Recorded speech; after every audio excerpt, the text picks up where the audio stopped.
Picture this. You're just coming home from a day of work, you had a good day, and then all of a sudden you decide to turn on the news. And then 10 seconds later, you wish you never did that. Because the news is bombarding you with information about the economy, like recession is coming, inflation, unemployment. Now, based on what you're seeing in the news, now you're all nervous. You're checking the stock market. You're checking your 401k. Now you're worried about if you're going to have enough money to retire in the next 10, 15 years. And it feels like you can't do anything about it. And now you're anxious.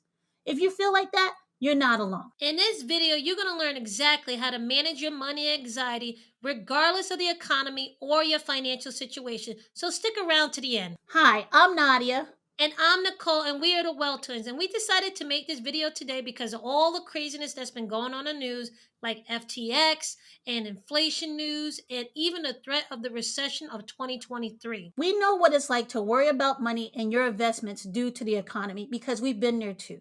We've lived through some of the toughest financial times in recent history. In fact, the Great Recession of 2007 to 2009, the stock market went down around 50%, along with a lot of wealth from a lot of people. We were so scared that we started to feel like putting our money into the market was a bad idea instead of saving it. At one point, my anxiety was so bad that I actually developed a skin condition that started discoloring my face. And when I went to the doctor to find out what was going on, she actually told me it was because of stress and anxiety. From that day forward, I decided to put a plan in place so I can relax my mind and also get my health back in order. In fact, Nadia and I actually use the strategies that we're going to share with you today to actually benefit from high inflationary times and a recession to actually dramatically increase our wealth. And we want to help you do the same. Because based on a recent survey by the American Psychological Association, 87% of the people polled listed inflation as a significant source of stress. Rising costs and prices has everyone worried, regardless of financial status. In fact, no other issue has caused this much stress since they have started this survey, and the survey started in 2007. Now, based on where you're getting your info, the thought of a recession and how inflation can impact your life can produce some very different types of views and extreme actions from people. Now, let's say you have two types of people. One, you have people on this side who are just totally burying their heads in the sand and believing that there's no way inflation or recession could affect them. Then you have the people on the other side who are so scared about rising inflation costs and also about the threat of recession and unemployment that they have high anxiety. We understand that money anxiety is a real thing, but it does not need to take over your life. We want you to be somewhere in the middle, and that's why we're sharing this video. Learning how to manage your money anxiety is necessary because you really have to face this issue head on. If not, you're only going to try to find actions that allow you to avoid it, which can only make your anxiety probably much worse. We want you to know that it doesn't have to be this way. So, here are three ways that you can learn to manage your money anxiety. Tip number one, control what you can control and let everything else go.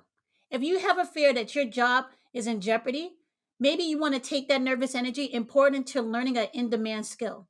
There's a lot of resources that you can use right now to learn new skill sets. We'll put them in the description below, but some resources are like taking classes at MIT or on Coursera or at study.com. This way, you can build up your skills so if your job is in jeopardy, you can move to another field.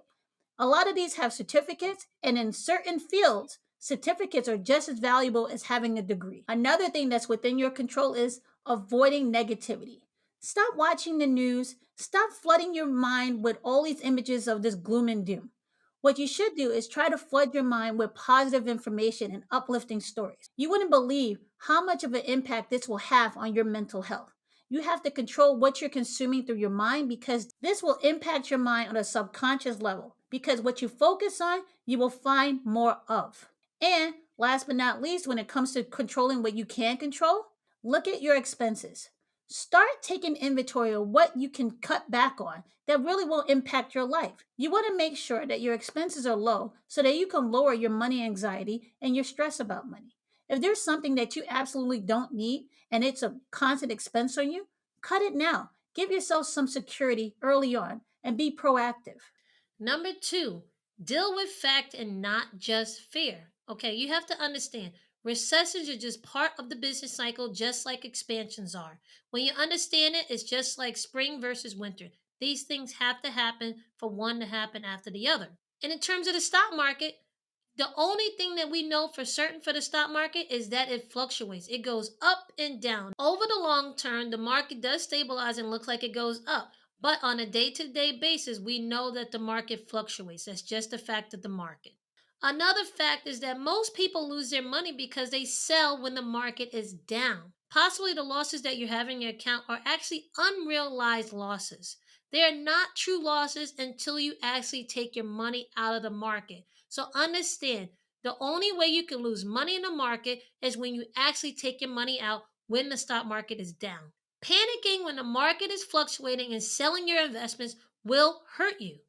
Either set a limit when you sell so that you can limit your losses, or try to leave your investments in the market if you don't need it for the immediate future. And tip number three, educate yourself on the fundamentals of money, especially if you have money invested in the stock market. Start asking yourself some questions so you can figure out where the holes are. Like one, how can I protect my money and so I don't lose too much? One way to do this is through portfolio construction, and that's one of the things that we teach our students. Yeah, one of the main things that we focus on in our courses is about asset allocation. Now, for example, if you never heard the term asset allocation, a great example is about your wardrobe. You have a certain amount of hats, certain amount of shirts, certain amount of pants, certain amount of shoes, and accessories like sunglasses and umbrellas. Now, you want to make sure that all your assets that you're holding actually cover you not just on rainy days, but sunny days and all year long. You want to have a good mix of assets so that you're well protected. Same thing that goes for your clothes is the same thing that goes for your investments. When you understand the principles of portfolio construction, then you can figure out what you need to do in order to lessen your money anxiety around the recession or inflation. Because guess what? Not every investment goes down in a recession. Again, using us as an example, recessions can be used as an opportunity to make real leaps in the growth of your wealth. If the terms portfolio construction and asset allocation are new terms to you or sound confusing, download our 25 must know investing terms. It's a free document that we put together because we know the lingo when it comes to the stock market can be confusing. And if you actually take the time to learn the new words and the vocabulary surrounding the stock market, it might help to lower your anxiety around the topic.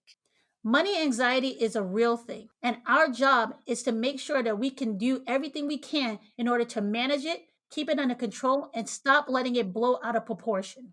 Please use the tips that we shared in this video to help you manage your money anxiety around inflation or the recession. We're here, as always, to answer your questions, and please make sure you subscribe to the channel. Also, if you want to know more about how we feel when it comes to investing, check out this video right here, and we'll see you in the next one.